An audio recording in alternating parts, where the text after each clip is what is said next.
when it comes out of your hand, it rips out, it just snaps back in.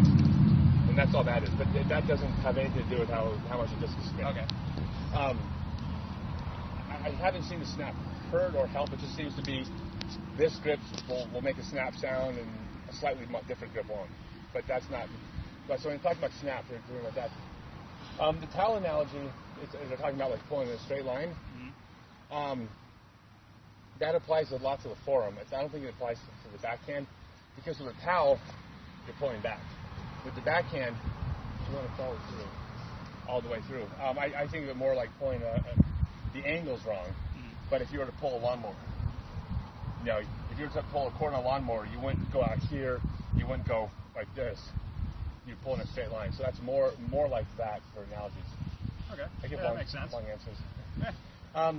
So the two comments that people make, or not, sorry, one of the comments people make about people that throw far, almost universal, anybody that throws far, they say it looks effortless. Like people like joke.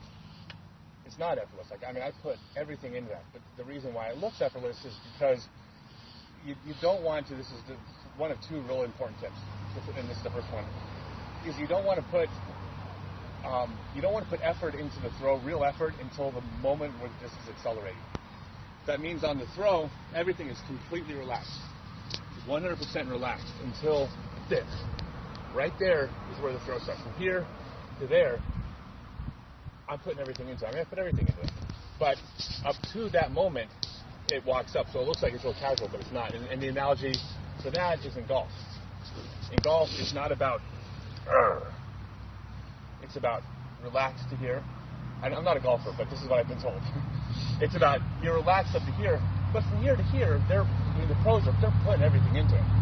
But it doesn't look like it because they're relaxed up to that point. So it's a very concise thing. Fighters not making a fist until they throw the punch. Same thing. They're relaxed.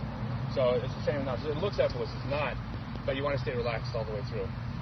The other thing, and this is probably one of several biggest mistakes, is anything that I didn't describe, anything extra is wrong.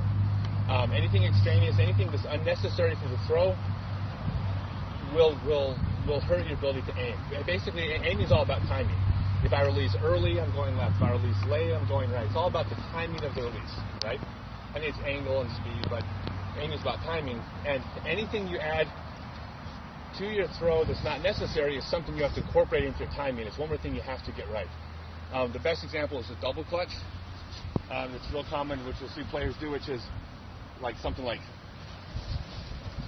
that's an exaggeration, but like something like that. If you have anything like that in your throw, that's one more thing that you have to correctly do for the timing. One more thing you can do wrong. You want to simplify as much as possible. I mean, the most simple analogy I found for that is in darts. Darts is here, here, there. Nothing else. Billiards is here, here, here. Nothing else. Everything else is something else you have to do right. So you want to limit all those things to you want to keep it as simple as possible. Really hard to do, really hard to tell when you're doing it. You almost need a buddy or a video camera to have someone say you're doing something extra. But if you're doing extra, again, and if you watch, there's good players that do this, but it doesn't mean they wouldn't be better without it. It means they've compensated and are still good, which to me is really impressive because they would be better without it. Another one is just simply like on the run-up on the tee pad. If your routine is this, that's all stuff that you have to time correctly. And if you have to add that in, it's much simpler if you get into a routine of stepping up. 1, 2, 1, 2, 3, and nothing else. Simplify it. It's gonna help for sure. Any other questions off the backhand? Yes, sir. I had, I was trying to figure out timing on something that gets more distance and more accuracy at one point. I eliminated the step out of the X step, the first one, so I actually started already sort of backwards to where I was going to go. Right. And I actually had great results for a while. It got me about 6 months of actually a lot more distance, a lot more accuracy. But now I feel like I've hit a plateau. Right. And is it something where I remember hearing somebody say that most steps actually have very little to do. Only the last 10% is actually where your power is coming from. Do you have any comments on that? Yeah, well, it is at the end during the acceleration. and I'll get off track just for a second to kind of to illustrate that. A lot of people like to run up really fast on the tee pad. Well, like a person, a good power player throws like say 75 to 80 miles an hour. But if they throw 5 times, they're going to throw 75, 79, 70. I mean, there's a wide range in there of 3 or 4 or 5 miles an hour. Well, the difference between a comfortable run up and a fast run up is like you're adding 1 mile per hour. It's phenomenal. The technique of the throw is going to be so much more important to generate the speed than that one little run up.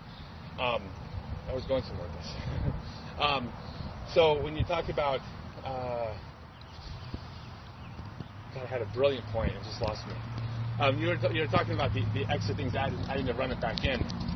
Well, I had tried to simplify and I eliminated stuff so that I got more out of my game out of it, but then I plateaued. So. Okay. Yeah, I think you want to add them back in. So I knew I was getting some more of that. So I think it was still a good point, but maybe it's not related. So sorry. That's okay. You want to add it back in. You want to do is you want to let yourself swing back into position.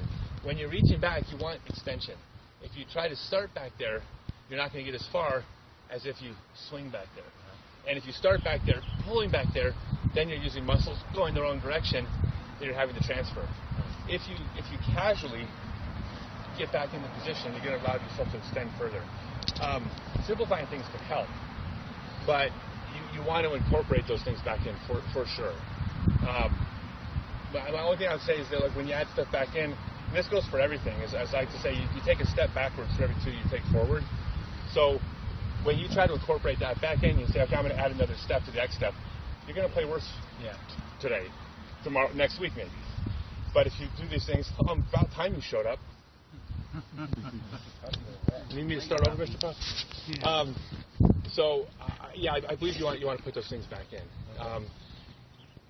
Part of my beliefs is what I try to teach is not like what I do. Like here's how I throw. This is the right way.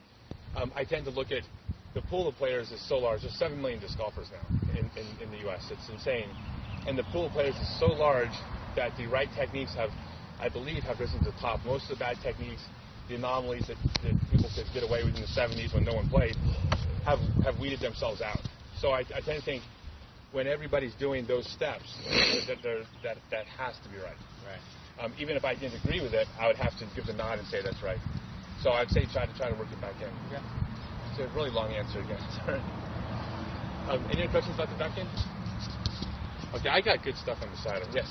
One more thing, sorry. No, that's fine. Can you address? We have one here on this course. Yes. Can you address close-in tunnels for driving so down on the backhand? Accurately for the tunnel? Getting Yeah, the tunnel? Absolutely. It's linear. It's about keeping everything linear. It's about realizing that your aiming starts with your run-up. So it doesn't start when you're here. It starts with the actual. I've never had a cat at a clinic before. Well, hello. See how far you can throw. But it starts there. What's really funny when I realized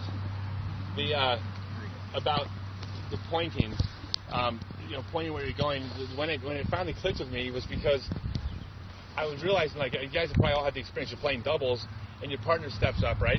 Your partner goes to throw, and before they release the disc, you're like, shoot, they're going to hit that tree on the right. Like, well, we're not psychic. I mean, in my opinion, we're not psychic. What I realized is happening is that subconsciously or very quickly, we were realizing they pointed right at the tree. And that's what we picked up on. And when I realized that, so I've done like tons of private lessons, and I videotape all the private lessons. And just to illustrate it, the player would be throwing, and I would tell them before they threw, they'd be on the tee pad, I'd go, nope, or yes, because before they even released it, I could tell right where the disc was going to go.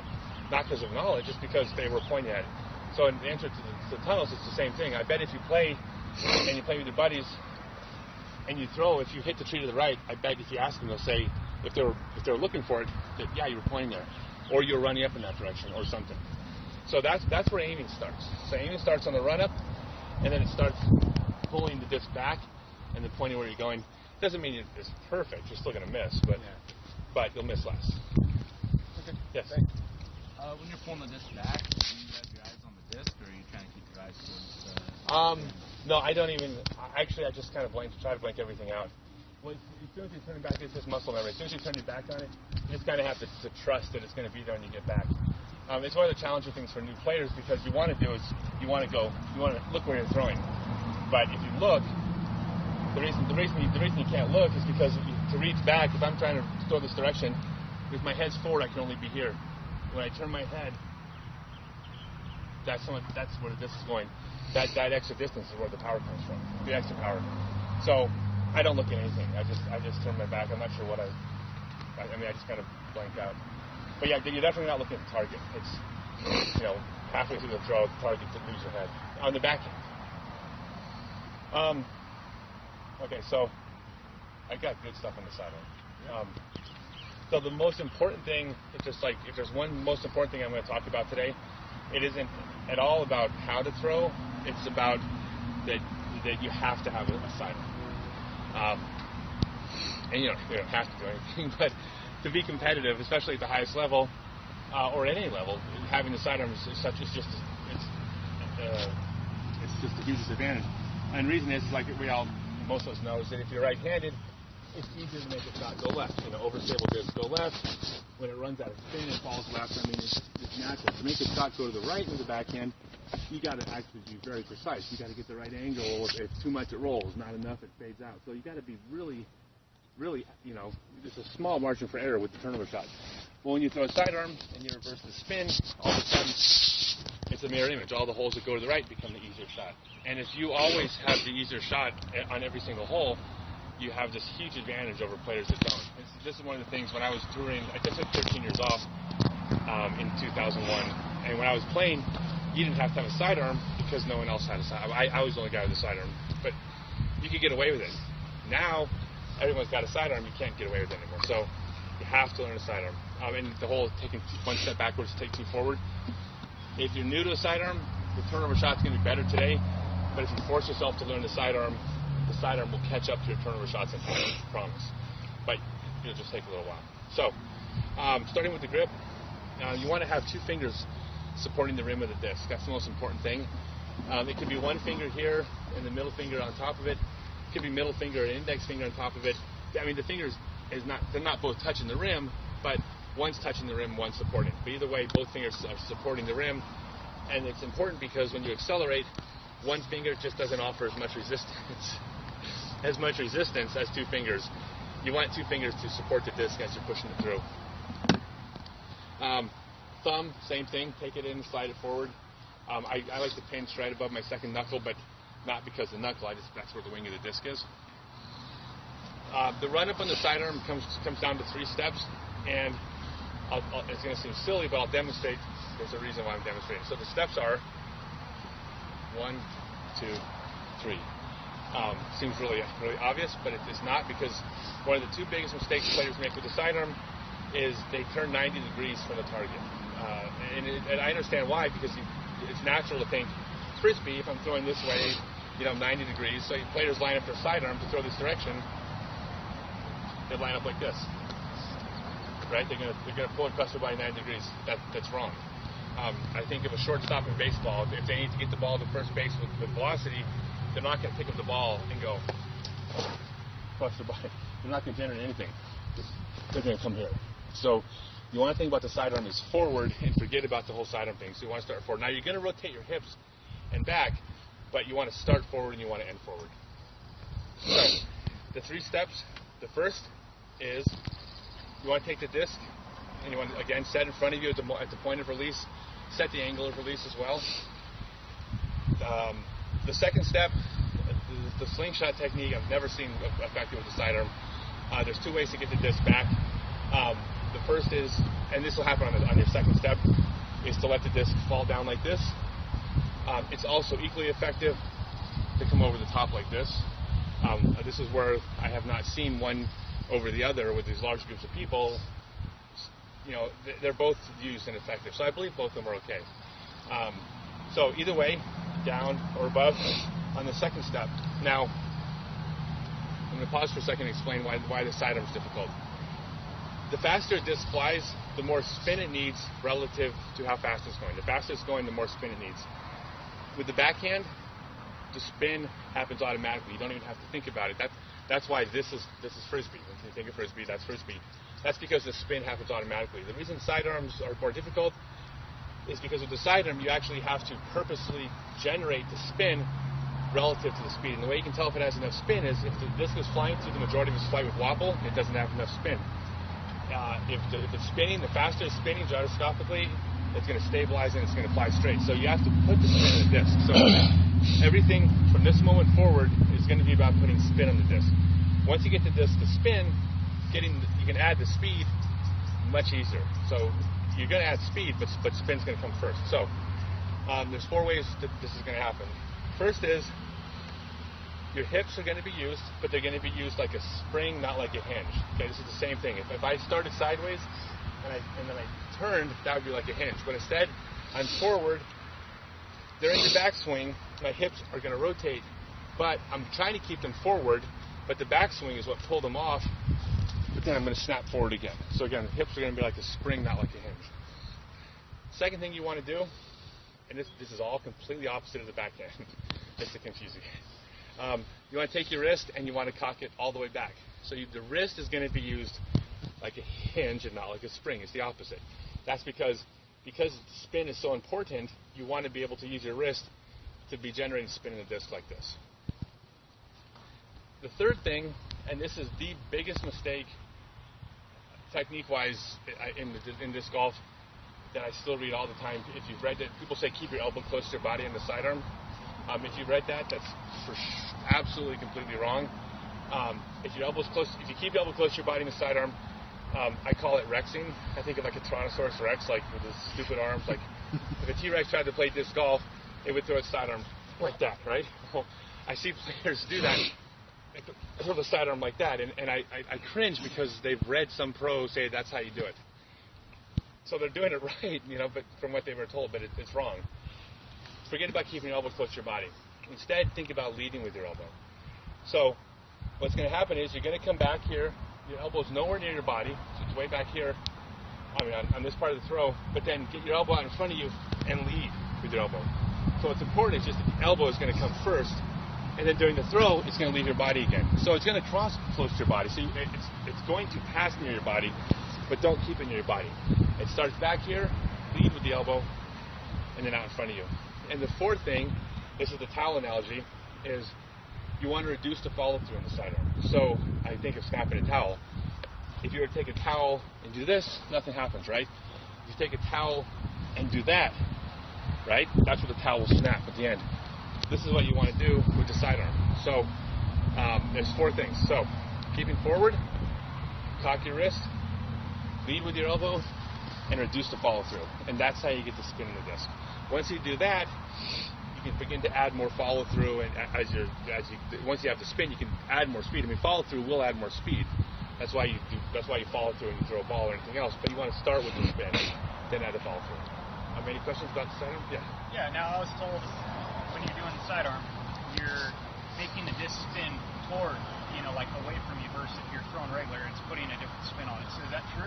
Yeah. If you're right-handed, you're throwing. It's a counterclockwise spin. Yeah, it's the opposite spin. That's why the disc will fall off to the right. Okay. So it's like a mirror image. That's why the holes, if they go to the right, if you were throwing this hole right here to that basket, and you were trying to throw the fairway this way, you'd want to throw a backhand with clockwise spin, because that would be the natural shot. So can you get more distance since it's going that way? No, kind of curious. So the disc is going forward either way. Okay. No, the backhands will fly farther for most players. Okay. But the sidearms can fly far enough to be very competitive for sure. I can demonstrate. Yeah. Let's see.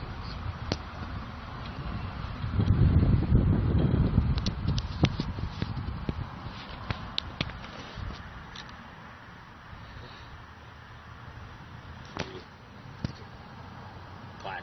I was so aiming for that tree. That's right.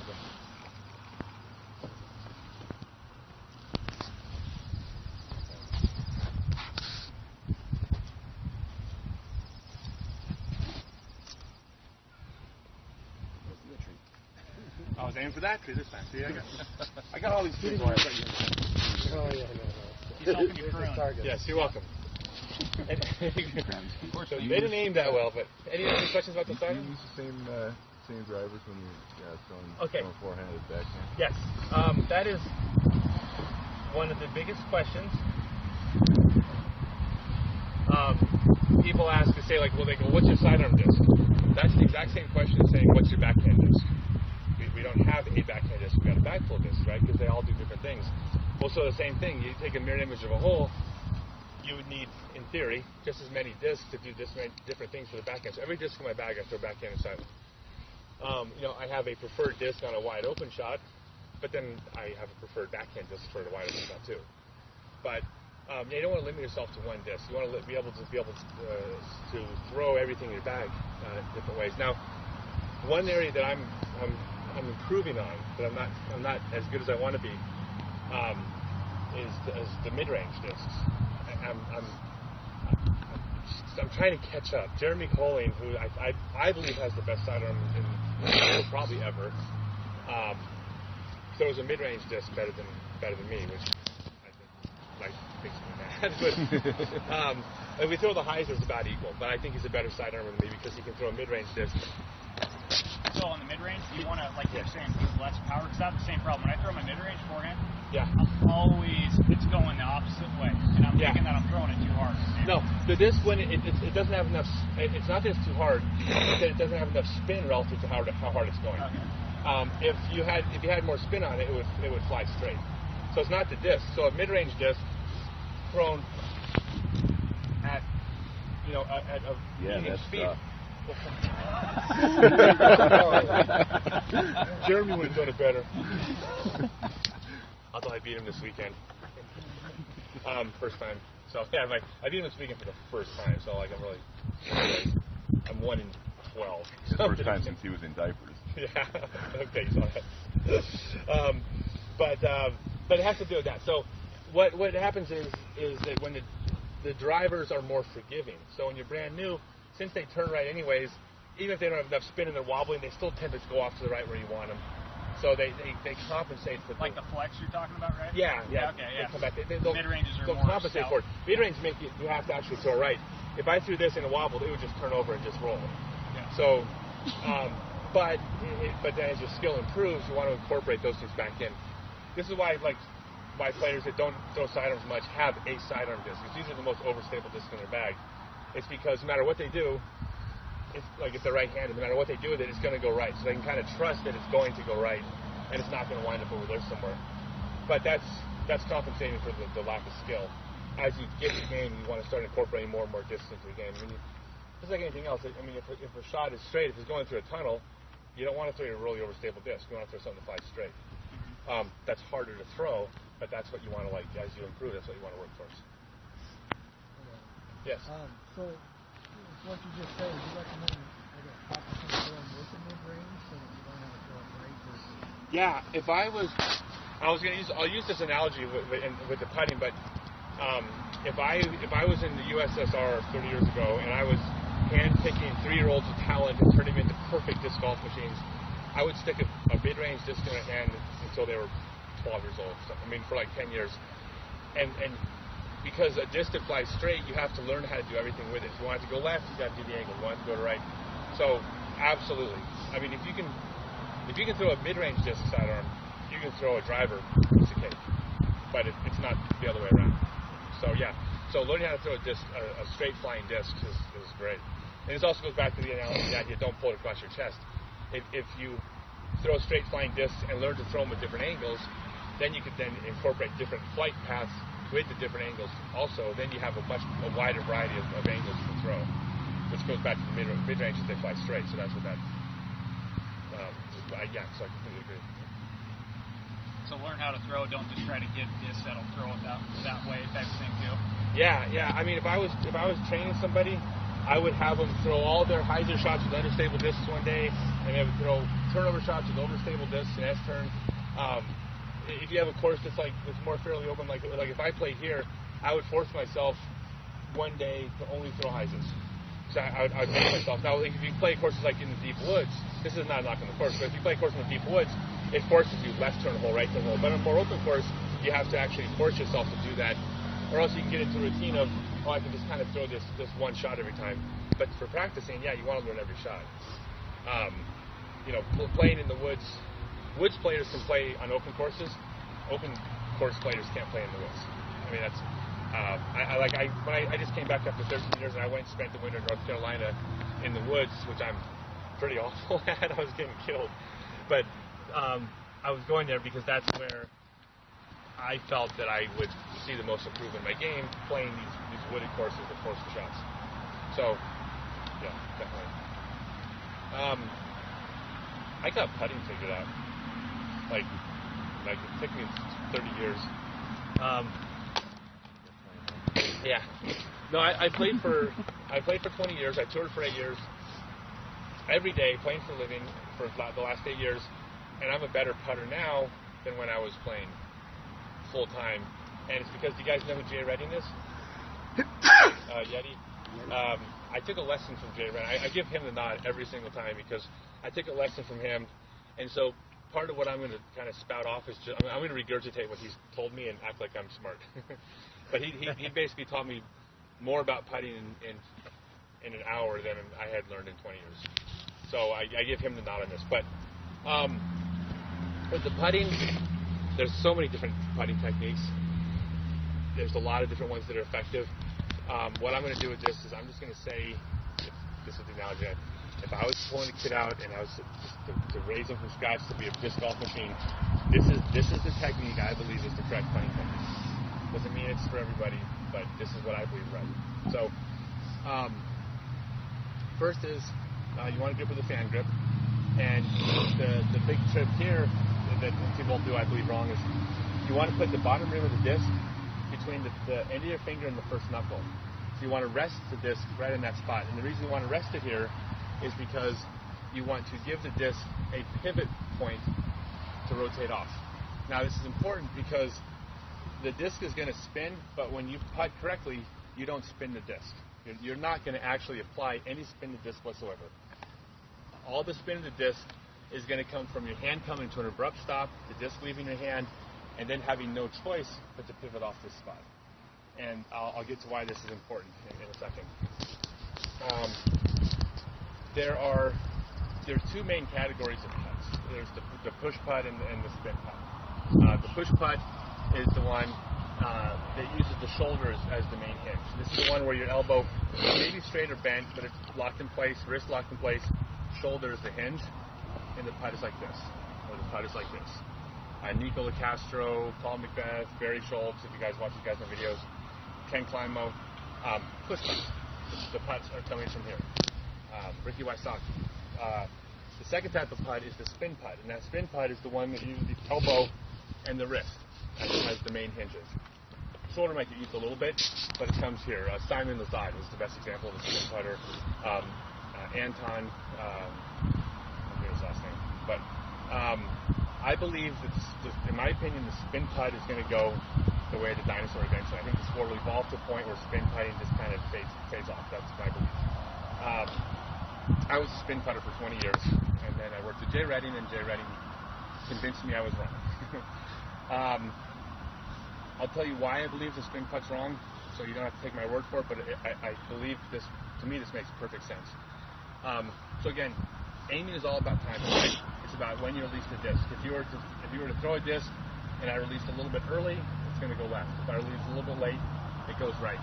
So I have to release the disc at the exact right moment to get to the target, right? If you're using your wrist, this tiny little hinge right here on your putt, and you are putting and you release just half a centimeter early or half a centimeter late, just the tiniest bit early or late, with this little hinge right there, that little bit off when you release, just that half a centimeter, by the time the disc gets up to the target, it gets huge. It's expected geometry. It's how they'll stop a meteor from striking the Earth someday by just tapping it far enough away, that tiny little bit, it's going to miss zero. It's mathematics. You got to be so precise when you have to do that. If you instead are not using this and not using this and using the shoulder and then pulling the disc towards the basket and you release half a centimeter early or late, here the disc is generally going to go about where you're aiming. So you get this huge margin for error are huger on the push putt that you don't have in the spin putt. And the way I can always tell this is as spin putters, guys that fire the putt, spin putters, when they're on, sometimes they're on, but when they're off, they are off, right? Spin putters, when they're missing, it's bad. That's what I used to do. So push putters, when they're off, are still hitting the basket, still hitting chains. So I believe as the sport evolves, the spin putting will just kind of go the way it's natural. That's my belief, and it's all because of mathematics. So what I do, or what I think you want to do, is when I first got the disc gripped, finger underneath the rim. Next thing you want to do is you want to be putting flat. So the disc should be flying flat towards the basket as flat as possible. It's important for two reasons. The first is, if you putt flat, you have to aim correctly to make it. If you putt with an angle, nose down, or any type of angle, you have to do two things correctly. You have to correctly aim for a spot, and you have to correctly estimate how much it's going to turn in the basket. You got to do two things right if you putt with an angle. If you putt flat, you got to do one thing right, and that one thing is already hard enough. So you want to putt flat. The second thing is if there's any wind, if you show this much of the disc to the wind wind won't affect it very much, but the more the disc you show the wind, the more the wind's going to affect it. So you want to putt flat. Again, there's exceptions for pretty good putters. They putt 1,000 putts a day with an angle or something, but it doesn't mean that they wouldn't be better if they putted flat. They would be, I believe. So you want to putt flat. Now the angle of the disc is going to come from one spot. So if you're going to be push putting like this, the angle of the disc is going to come from your wrist. You're not going to use your wrist, but you want to set your wrist. So if I was putting and the disc was flying at an angle like this, the only thing I want to do differently is take my wrist, rotate it until the disc is flat, and then lock it in place. If I was putting and the nose was down, I would take my wrist, I would pull it up, I would lock it in place. So get the angle set with your wrist, but then at that point, stop. You don't have to use the wrist. Lock your wrist in place. Next thing you want to do is you want to face, this is the first thing Jay Redding emphasized to me, is you want to be facing forward. You want to square your hips up towards the target. And the reason that's important is if you rotate your hips on the putt, you're giving yourself an opportunity to miss right and miss left, right? Instead, if you take your hips and they're going towards the target, then everything is going towards the back. I mean, it seems like common sense to go towards the target, but until he actually told me that, I went, oh, yeah, that's not as common sense as I thought. Now he explained it, it makes perfect sense. So hips towards the target, everything facing forward. So your arm's going to go forward, this is flat, forward, hips forward. So everything is just lining up straight towards the target. Next thing that Jay taught me that was huge was I used to teach incorrectly, in my opinion now, at my clinics, that you wanted to have a wide stance. I said if you take your foot out wider, you have better balance. I used to say if you step up like this and you pull your foot in and someone pushes you, that you'll just tip right over. Your balance is horrible here. And Jay Redding said, you're absolutely correct. Your balance is much worse if your foot's in, but you'll make more putts, so who gives a crap about your balance? And I went, okay, you're right. And not that balance isn't important, but if you make more putts, you can sacrifice a little bit of balance for that. The reason it's important is if you're here, it's almost impossible to be coming forward. You put your foot in here, now all of a sudden you can do everything forward again. So again, it's just everything forward. So feet forward. Go ahead and point your feet forward or generally forward. The analogy that Jay said was he was talking about sprinters, where 100th of a second makes a difference. Coming out of the blocks, it's all about forward momentum in the maximum amount of time with the least amount of effort. I mean, just everything, and it's totally fine-tuned science. He says they don't start like this. They start like this. They start forward. Again, just logical. It makes perfect sense. So we want to square up forward. Then it's just 1, 2, 3.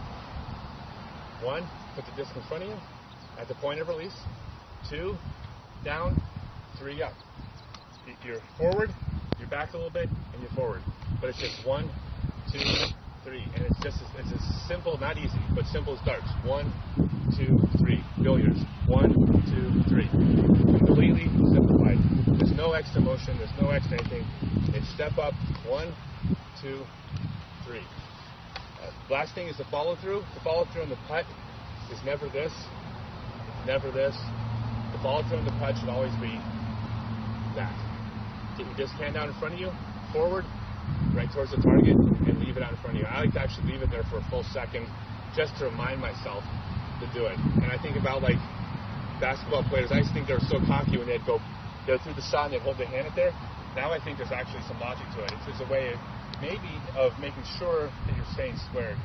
Maybe a little bit cocky at times, but now when I see it a little bit differently. Because I believe I like to do is just keep my hand there and stay here just to remind myself to not do that. Leave it out here long enough to say, okay, I've done my follow through correctly. Any questions about the putt? Yes. I switched to a push putt, now it's a squish putt. Okay. The last years, and I saw it like 50% increase in my accuracy way up until it hit 22 feet. And after that, I run out of steam. Okay. Low side. Right. I can't figure out that 50 to the inside of the circle's range. I can't. Okay. I wonder if I fall out of a boat. Yeah. At some point, I'm not usually 22 feet. At some point, I mean, if you keep working on it, because the distance is going to come, if you're not using your wrist, it comes to how fast you can go from here to there. Yeah. And then you come to a stop. The faster you can go, the faster this is going to go, farther it's going to go. There's a point when you can no longer get the disc to the basket, and at that point, you have to put some spin onto it. I mean, at some point, that's what you have to do. Feldberg's hitting those at 40 now. It's like that sometimes. From what he says in one of his clinics, like the push putt works really great inside the 30. Yeah. I just can't figure out that beyond section. Yeah, I just say keep just keep doing it. I can watch you after too. I mean, if the nose is down, that'll affect the distance. I don't know if yours is. No. Let me just watch you on it. I mean, at some point, you do have to put spin on it. I mean, it's going to be individual. For me, I mean, I like it's around 40 or 50 feet. I have to put spin on it. But as soon as I do, I no longer think of that as a putt that I'm supposed to make. I'll make some of them, but to me, and this is what the game is won inside the circle. You know, I mean, even the best putters in the world, it's not about the 60 footers they make. It's about the 25 footers they don't miss. That's where the whole game is. And like one of the big errors I see before tournaments, I see like lots of guys practicing from like 70, 80 feet before the round, and that's like, to me, if I never make another 70 foot the rest of my life, I won't lose a bit of sleep over it if I'm really good at 25 footers. So I mean, I like to line up and practice those short ones. That's where it is. So at a certain distance, you have to add these things to it, but I don't think it really adds much. I mean, that's not where the focus should be. A couple last things on the putting that I think really helped me that I didn't learn from Jim. I learned this on my own. They did a study one time. They went to a bunch of different sports, professionals, people that are really excelling in sports, and the idea was they're trying to quantify focus, and had to do with the routines we have in different sports. Darts was one of them. Golf was one of them. Archery. And then what they did is they had players do a whole bunch of shots with different amount of focus times.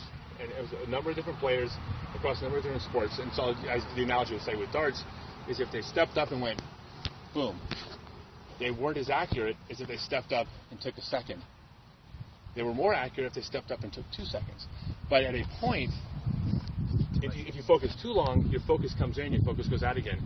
And what was amazing, that it's very individual, but this is across a lot of people, they found that actually 2 seconds was where the largest number of people found the most amount of focus. So I started applying this to golf, and it absolutely helped me. So now what I like to do is I like to step up, get comfortable, right? That doesn't count. But then once I line up, 1, 2, that's it, 2 seconds. And my putting improves. That doesn't mean that applies to everybody. Everybody's got a different thing. But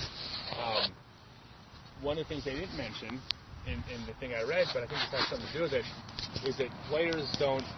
I mean, a player with a 20-second routine, but when they're practicing, they don't practice the 20-second routine. They practice step up and putt. When we practice, we generally step up, line up, and putt. So I think that 2 seconds is probably about where everybody's practicing. And if you can duplicate what you practice, that's better than practicing one thing doing something else. I'm not sure that's why, but I think that has something to do with it. So simplifying that. And the other thing is it's the same thing. Eliminate everything that isn't part of the routine. And, if you were golfing, the waggle, get rid of that. You want to get rid of that. So If you're stepping up to putt and you have this routine, you know, and it sounds funny, but there's some pros that have this routine, and I'm like, they have to incorporate every single time they have to do that right. They're better if they can just force themselves not to do it. They think that it's a crush. They think that now they have to do their routine. But if they eliminate it for a week, they would forget it. So think about stepping up to the putt, getting comfortable, lining up, and then just putting. Simple. Everything is just not easy, but simple. Any questions about putting? How do you feel about the jump putt? I feel like I invented it. Okay, so I think people are doing the jump putt wrong, in my opinion. The typical jump putt that I see, or the more common jump putt I see now, and the jump putt is, if you guys know, if you're inside 10 meters, 33 feet, and you're putting behind your lie, inside the circle, or inside the 10 meters, when you putt, you have to establish balance behind the line. You can't putt and fall past that point. What players do when they're outside that circle, you're allowed to fall forward, so they have a variety of putts where their momentum carries them forward.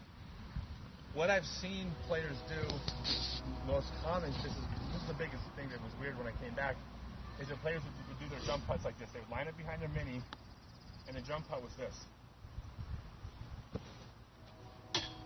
That is really awkward. That's like throwing with your wrong foot forward. I don't think that's right. What I believe the jump putt is, it's simply a falling putt. It's that I can't quite get the disc to the basket here with the push putt, so I'm going to use more leg, and I'm going to putt, and then I'm just going to fall forward. So to me, what a jump putt is lining up, and then just letting my momentum carry me forward. But I'm not falling forward and walking. I haven't debated this with anybody, but I believe that's more correct. It's just all it is just a falling putt. So I'm not really jumping. So to answer the question, I think what jump putting is. As soon as I have to jump putt, I jump putt more for layups than anything. In fact, I don't think like this weekend I didn't go for a jump putt once. I jump putt because I was 80 feet away and I was laying it up. Right. So it was just a way of going to push. You guys want to hear one quick tip about not getting nervous on putting? Yes. Okay. Okay, I'm going to get totally nerdy on you here, but I never ever get nervous on putts, and this is why. Not because I'm like have a better mental game or anything else. This is just because of how I think of it. And the mental games are there's so much right. This is not going to work for everybody, but this is what works for me.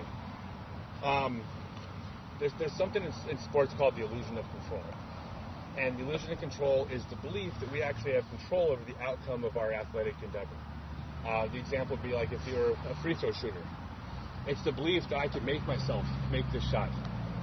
They can't. If a person had control over whether or not they made free throws, they would never miss a free throw. All you can do is practice, train, have good technique, and get to a point where your percentages are what they are. And the best you can hope to do in a competitive situation, at your very best, is be at your percentage. If you're a 70% career free throw shooter, there's nothing you can do at the line to make yourself make that shot more than 7 out of 10 times. You can get nervous, stressed, tense, and you could shoot less than 7 out of 10 times, but you can't elevate your game above that. You don't have control over whether that happens, and this is all the data in the world to support this. Michael Jordan didn't hit a higher percentage of game-winning shots with 5 seconds left. Kobe Bryant doesn't. We remember the highlight reels because they take all the shots, but their percentages, that's what they were. They just shot their average with a large enough sampling. A guy can go to one World Series and get hot, and they can say, oh, he's a clutch player, but that's because it's a very small sampling of numbers. If he went to 25 or 100 World Series, he'd be back to his average, just like everybody else would. So we don't have control over whether or not we make the shots. Now, it seems a little bit counterintuitive, but when I realize that I don't have control over the shot, when I realize that from here, I'm going to make 8 out of 10 of these, and there's nothing I can do to change that. All I can do is step up, get comfortable, do my routine, do my 2 seconds, and just let the disc go. When I realize that I don't have control over it, that takes all the nerves away from me. Because now I'm just expecting it. I'm powerless over it. If I thought I got to make myself make this putt, I got to somehow make this putt go in, that would scare the shit out of me. I mean, especially in a pressure situation. Oh my God, I got to make this putt. But when I realized I can't make this putt, all I can do is step up and do this, and probabilities dictate how often it succeeds, how often it doesn't. Then it just completely takes the edge off me, and then I don't get nervous. Like I get nervous like a spectator gets nervous watching something, but not like a player. That really works for me. So it sounds weird, but when I realize I don't have control, then I actually play better. This also affects the mental game a lot. So I'll tell you, just this weekend, I ended up tying for first at the tournament. And with 2 holes to go, I stepped up from 20 feet and I threw a putt that went straight in the middle of the chains and cut straight through. And, it's like really bad timing, but I didn't get upset because I know that's going to happen X percentage of the time. I don't know what the numbers are, but 7% of the time this is going to cut through or something. So when it happens, there's nothing to be upset over. That's just probabilities. It's unfortunate that it happened that time, but out of the next 20 times I'm in that position, it might only happen one other time. It also happened to the other guy an equal number of times. So there's nothing to get upset about. So I didn't get upset, and that allowed me to go to the next hole and still play well. Whereas if that had gotten in my head, oh my God, I can't believe I got screwed. Like the tournament's over. My competitor wins if that's what I do. So it's letting go of control. It's realizing it's all about probability for me. It's all about probabilities. It's all about mathematics. I got no control. All I can do is step up and do this. The outcome is out of my hands. So nothing to get upset over. Nothing to get nervous about. It's easy to say, but that's what it is for me. So, any other questions? You guys all playing doubles? Oh, I should give a quick plug. This guy makes frisbees.